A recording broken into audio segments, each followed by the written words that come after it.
क्यों कुछ लोग कनाडा के अंदर बहुत आगे बढ़ जाते हैं, वीपी बन जाते हैं, डायरेक्टर बन जाते हैं, बहुत सक्सेसफुल होते हैं, एंटरप्रेन्योर्स बन जाते हैं। और क्यों कुछ लोग कनाडा में आके स्ट्रगल करते हैं, राइट? क्योंकि और जॉब्स करते हैं बेचारे, 10-10 साल के बाद भी सेटल नहीं हो पाते, राइट? क्या दोनों में फर्क क्या है, राइट? तो आज की मेरी वीडियो इन दोनों लोगों को हाईलाइट करना है और आपको आपको हेल्प करना है समझाने में कि भाई, अगर आपने कनाडा में आके सक्सेसफुल होना है, अगर आपने कनाडा में आके बेसिकली लाइक आइदर कॉर्पोरेट में या सेल्फ एम्प्लॉयमेंट में, एंटरप्रेन्योरशिप में, किसी भी दोनों स्पेसेस में, कहीं पे भी आप हैं, दोनों जगह में वो कॉमनैलिटीज क्या है उन लोगों में जो बेसिकली आगे बढ़ जाते हैं कनाडा में, और उन लोगों में क्या कॉमनैलिटीज हैं जो बेचारे सिस्टम में पीछे रह जाते हैं, राइट? ओके, वो क्या मिस्टेक्स करते हैं, क्यों पीछे रह जाते हैं, क्यों they can not give themselves और अपने बच्चों के लिए एक बड़ा अच्छा फ्यूचर वो नहीं दे सकते, राइट?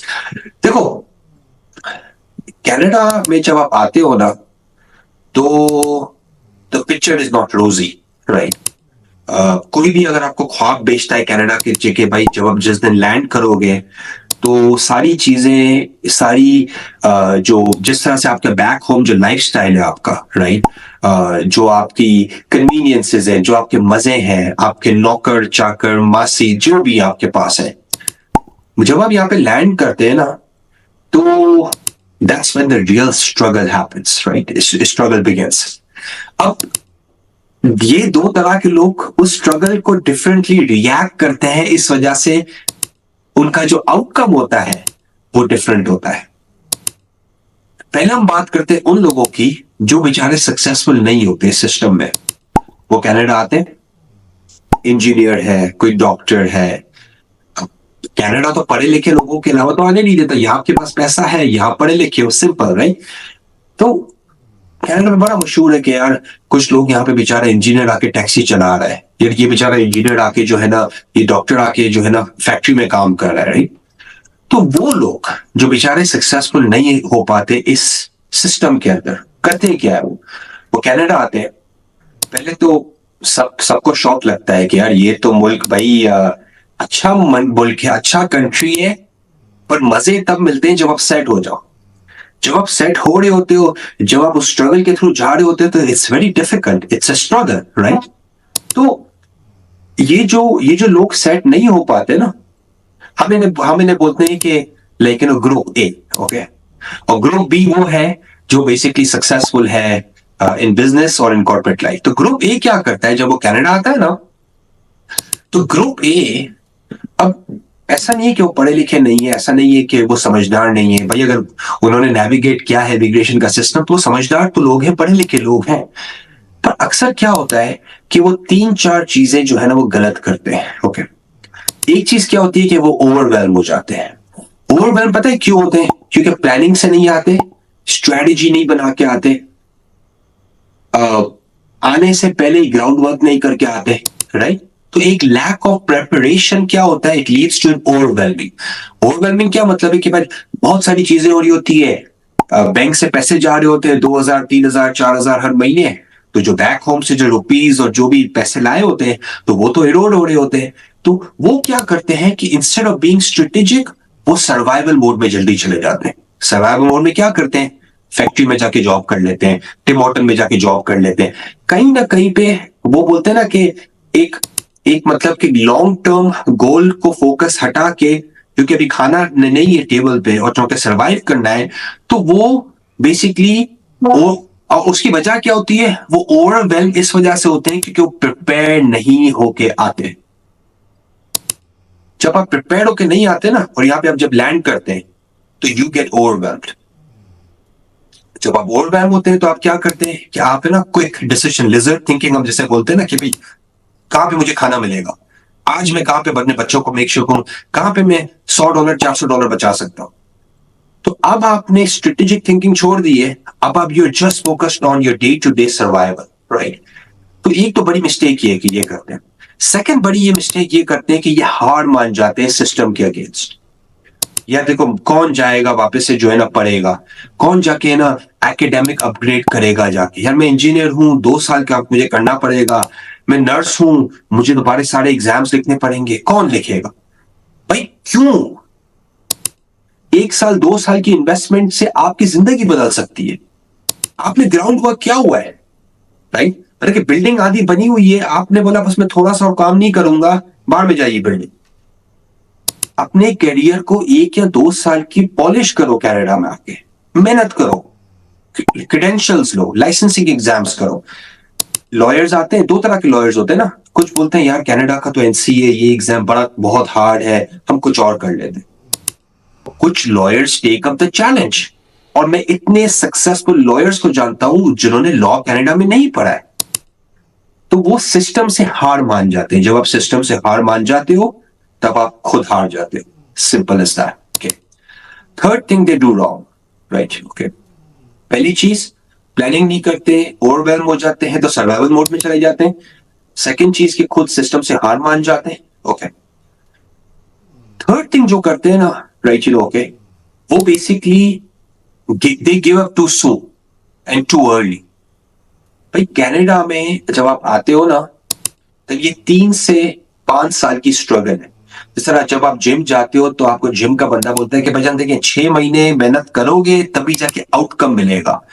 अगर आप 3 महीने में यू गिव अप, आउटकम नहीं मिलता। 4 महीने में यू गिव अप, आउटकम नहीं मिलता। 5.5 महीने में यू गिव अप, आउटकम नहीं मिलता। क्यों? क्योंकि एक आउटकम आने के लिए, एक डिजायर्ड आउटकम आने के लिए एक टाइम रिक्वायर्ड होता है। तो अगर आप में पेशेंस नहीं है, you give up too soon, 3 से 5 साल पहले की स्ट्रगल में अगर आप गिव अप कर देते हो ना, तो बात तो खत्म हो गई। जब आपने गिव अप कर लिया तो बस बात खत्म हो गई ना। आप मतलब कि कंप्लेसेंसी में आ गए। आपने बोला यार अब कौन ये मेहनत करेगा, 3,000 4,000 की जॉब पकड़ता हूं, बेगम के पास 3-4 हजार डॉलर की जॉब होगी, कर लेंगे सरवाइव यार। जब कर लेंगे सरवाइव, एक घर बना पाते हैं, बस स्ट्रगल करते हैं। एक एक basically I would say struggle, एक मिडिल क्लास एवरेज लाइफस्टाइल जी सकते हैं, राइट? और किसी किसी के लिए ये दिस इज फाइन। बट जो ग्रुप बी होता है, जो एम्बिशियस होता है, वो क्या करता है? पहले तो वो आता है basically when you see them, when they come to Canada, वो प्रिपेयर होके आते हैं, ग्राउंड वर्क ले डाउन करके आ रहे हैं, रेज्यूमे कैनेडियन स्टैंडर्ड की बना के आ रहे हैं, 50 कनेक्शन बना के आ रहे हैं, 10 लोगों से बात कर चुके हैं, right? Okay, you just find them to be so planned. In fact sometimes मैं तो बोलता हूं कि ओवर प्लानिंग करके आते हैं, राइट? क्यों? क्योंकि उन्हें पता है कि भाई जब भी वो बोलते हैं ना कि the ones who fail to plan is they plan to fail, right? तो यही बात है ना कि जब आपके पास आज की टेक्नोलॉजी अवेलेबल है, जब आपके पास लाइक एप्स अवेलेबल है, जब आपके पास ये इंफॉर्मेशन एंड डाटा अवेलेबल है, तो भाई आप ग्राउंड वर्क प्रिपेयर करके क्यों नहीं आ रहे? जब आप ग्राउंड वर्क प्रिपेयर करके आते हो ना, तो आप ओवरवेल्म नहीं होते। जब आप उतरते हो पहले दिन कनाडा के, आपको पता है भाई मैंने रेंट ये कर लिया, ये कर लिया, ये कर लिया, मेरे पास 1-1.5 साल का खर्चा है, मैं ये करूंगा, ये करूंगा, ये करूंगा, मैं ये करूंगा। So they are prepared, they have a strategy, they have a plan, they have a solid idea कि वो सेटलमेंट कनाडा में किस तरह करेंगे। ये ग्रुप बी में एक बहुत बड़ी डिफरेंस है। सेकंड, वही ग्रुप बी क्या करता है कि वो सिस्टम के अगेंस्ट पहले तो सिस्टम को समझता है। ये देखो, यहाँ के सिस्टम को जब आप समझोगे ना, आप उसको लेवरेज कर सकते हो। जब आप सिस्टम से हार मान जाओगे तो बात खत्म हो गई ना, राइट? अब बोलोगे नहीं यार ये कौन आके पढ़ेगा, मैं तो इंडिया से पढ़कर आया, मैं तो पाकिस्तान से पढ़कर आया, ये तो पागल हैं, ये तो गोरे हैं, ये तो जॉब ही नहीं देते, ये तो मतलब कि जो है ना मैंने अपना सालों की लाइक स्टडी जाया कर दी। नहीं, अगर इस तरह सोचोगे ना तो आप कर ये रहे हो कि आप सिस्टम से हार मान पे। आप सिस्टम को समझो, राइट? कनाडा का सिस्टम किस तरह काम करता है, फिर उसको नेविगेट करो, फिर उसको लेवरेज करो, राइट? मैं आपको एक सिंपल एग्जांपल देता हूं। दिनेश है, ये इंडिया से आए थे 2002 के अंदर। ये एचआर में इनकी अच्छी पोजीशन थी। कनाडा आए, लैंड किया, कोई काम नहीं बन रहा। हर जगह जा रहे लोग बोल रहे हैं कि भाई दिनेश भाई फैक्ट्री में काम कर लो, बाकी आपका काम नहीं है, राइट? अच्छा, आसपास के लोग भी फिर मतलब कि कोई इनकरेज आसपास ऐसा नहीं करता ना। उन्होंने क्या करना शुरू किया, उन्होंने अगेन, हर कोई बेचारा सर्वाइवल मोड में होता है, बट इंटरेस्टिंगली दिनेश भाई ने हार नहीं मानी। दिनेश भाई kept on going, वो एचआर की फील्ड में ही गए, kept on going, kept on going, one after the other, one after the another। 2002 की मैं बात कर रहा हूं। आज he is successful author, speaker, I think Canadian Punjabi जो चेंबर ऑफ कॉमर्स उनके लीडर भी है, ब्रिलियंट माइंड्स ग्रुप ओन करते हैं टोरंटो के अंदर। आप इनकी स्टोरी मतलब कि पढ़ सकते हैं ऑनलाइन। ये एक एवरेज स्टोरी है। पॉइंट इज व्हाट कि भाई एचआर का बंदा आया कनाडा इंडिया से, उसको पता है मैं नहीं घुस सकता, मतलब कि राइट अवे मेरे दरवाजे नहीं खुले, और उसने सिस्टम को समझा, उसने एनालाइज किया, उसने बोला यार सिस्टम किस तरह काम करता है। वो उसने हार नहीं मानी सिस्टम से। उसने ये नहीं बोला कि आई गिव अप यार, मतलब कि ये तो बहुत हार्ड है, कौन ये खप पालेगा। क्योंकि अगर आप उस माइंडसेट से आते हैं ना, तो कनाडा में फिर आप बहुत सक्सेसफुल नहीं हो सकते, राइट। क्योंकि नए मुल्क में जब आप जाते हैं तो सिस्टम को तो आपको समझना है, right. You have to understand how to navigate this society, right. तो दिनेश की जो example, it's a classic example. दो एचआर के लोग आते हैं कि क्यों दिनेश का आउटकम बहुत डिफरेंट होता है, और जो ग्रुप ए वाला बच्चा जो है वो अपने कंट्री के अंदर एचआर हेड था, और कनाडा के अंदर चूंकि उसने कंसिस्टेंटली परसिस्टेंटली उसने काम नहीं किया 3 से 5 साल तक, he gave up too early, तो उसने बेचारे ने एचआर छोड़ के कुछ और कर लिया। और वर्सेस जब हम ग्रुप बी की बात करते हैं जिसमें दिनेश है, they basically thrive, they basically like keep climbing the ladder in the system। और आप इन्हीं लोगों को देखते हैं कि कनाडा में वीपीज, डायरेक्टर्स, हमने एग्जांपल बेसिकली हम वीडियोस बना चुके हैं, like Cameron Naqvi, right, one of the biggest commercial land developers in Edmonton, right, okay, Pakistani background, Rohit Builders, one of the biggest residential builders in Edmonton and area, Indian background, right? क्यों बेचारे कुछ Indians in Pakistani $15 की job के लिए भी मर रहे हैं, और क्यों यहां पे कुछ लोग यहां पे पहुंच चुके। ग्रुप बी जो है ना, ये गेम से डिफरेंट खेलता है, और ग्रुप ए बेचारा स्ट्रगल करता है। तो ये मैंने आपको कुछ बेसिकली चीजें बताई है, थोड़ा सा सोचें इसके बारे में, राइट।